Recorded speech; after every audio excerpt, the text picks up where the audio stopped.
Welcome back. Still watching The Money Show on ET now. And as promised, this is the Spend with TMS segment. And today we'll be discussing about buying an auction property. What are the things you need to have in place? What is the process? How should you pick? What is the kind of research and due diligence required? And to talk about all that and more, we have Prashant Thakur. He's the head and director at ANAROCK Property Consultant. He's the head of research there, actually. Prashant, thank you so much for talking to us and joining us today. First things first, I mean, this is of course in the backdrop of SBI that is coming out with a host of properties to be auctioned. A lot of banks keep conducting such activities, such exercises very often. Tell us, how should one look at this? Should one be wary of such auctioning of properties? Should they stay away from it, or could it actually prove to be a lucrative option? No, in my opinion, the buyer should not be wary about it, but they should do their own due diligence. So, in my opinion, if you look at the current context through which the entire real estate is going through, the banks are also kind of going with aggressive on the recovery part. So you will have such kind of e-auctions being conducted by various banks, and in fact, Indian Bank Association has come up with a dedicated portal which is called ibapi.in, which puts up all the properties that they intend to sell it through e-auctions. So they are taking it very seriously, and slowly it is going to get more formal and more recurring phenomena. So in this backdrop, to answer your question, should the buyer take the plunge, or the buyer should take a guarded approach? In my opinion, there are certain precautions that a buyer should keep in mind while going for an e-auction. So first of all, there's no substitute for doing your own due diligence, because the properties that are e-auctioned through these channels, they are repossessed properties. For example, if they have defaulted in the loan, the banks would repossess and then auction it. But the condition is that these properties are auctioned as is where basis. That means bank is going to repossess the property, and if it is in a very let's say poor construction status, they will auction it in that condition only. What I want to highlight is that the buyer will have to kind of spend some money on the repair and all the stuff. So the buyer has to do his own due diligence about the quality of the building or the unit that he is buying.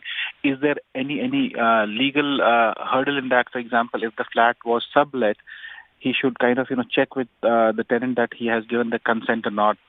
Are there any society dues? Or let's say there are other charges that bank is not aware. Though the bank will do its own due diligence, but it is always advisable to do the property inspection, because the bank gives an ample amount of time, which is a month or so, to list the property, and the buyers will get a chance to inspect it. And the most critical part is that you should arrange the finance before you enter into e-auction, because once you win the bid, you get a very short amount of time to pay the balance amount, the bid amount. And if you delay in that, your auction will kind of stand invalid, and your money, the deposit money, will be forfeited. So there are a couple of things that you need to keep in mind. But again, having said that, there are few value picks that you can find amongst this e-auction properties, but be very careful about your own due diligence. Okay. One of the factors which often has an element of ambiguity is the title of the property. Often people assume that the properties being auctioned by banks or any financial organization will have a clear title, and typically the auction notice has a clause also. Can we or can somebody who is looking to bid in an auction solely rely on all the information given by the institution? No. For example, you're right that technically a bank cannot auction a property till the time they have not got the clear title of the property. Having said that, there are few charges that might be created on the property which might not be brought into the notice of the banker.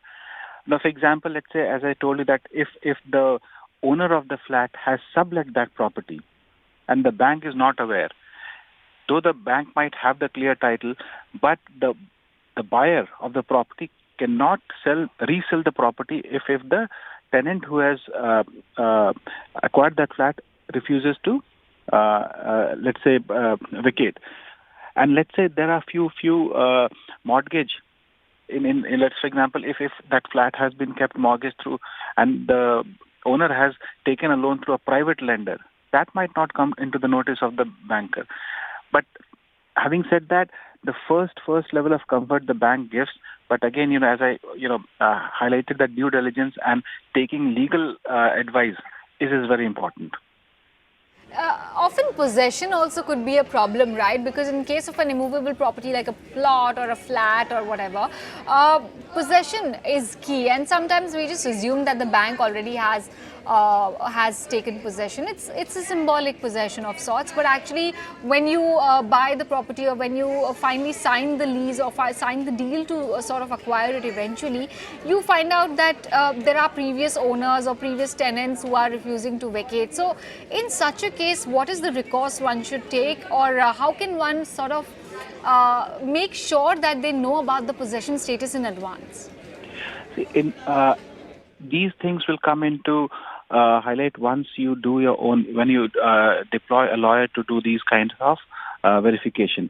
And in my opinion, if you find out some kind of discrepancy what the bank has told you, and you find out that there are some hidden charges already created on those property, I would advise to stay away from such kind of property. Because what happens is, in e-auction, you get a very limited time to do all the due diligence.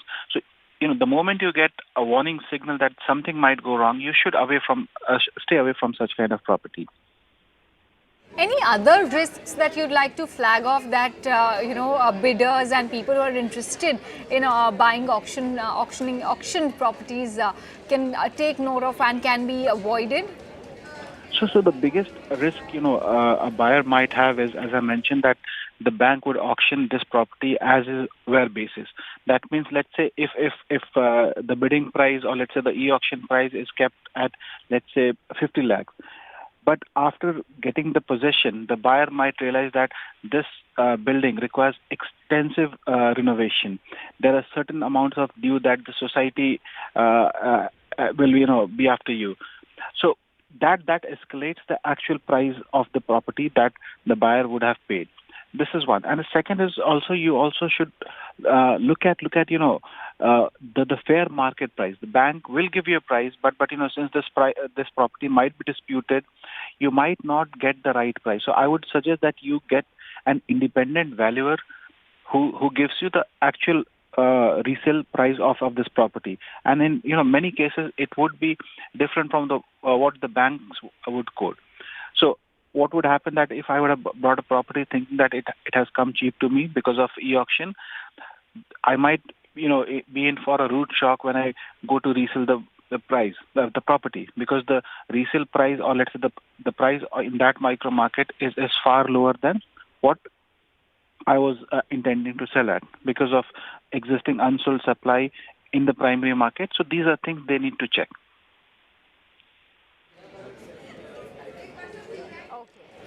Prashant, thank you so much for joining us and for talking to us about things to keep in mind while bidding for an auctioned property, or the property that's likely to go under the hammer soon. Okay, moving on then. Over 3,100 people have been reported dead, 90,000 people infected because of the deadly COVID-19.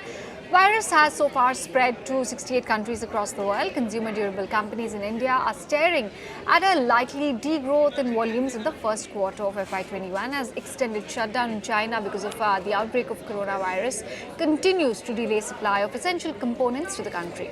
Manufacturers are expecting severe shortage in supply of components post-March when their existing stocks deplete, which may lead to insufficient stock at the retailers. Neha joins in with more details. Neha, which are the products which are likely to be hit, and what kind of a price hike can we expect given the shortage?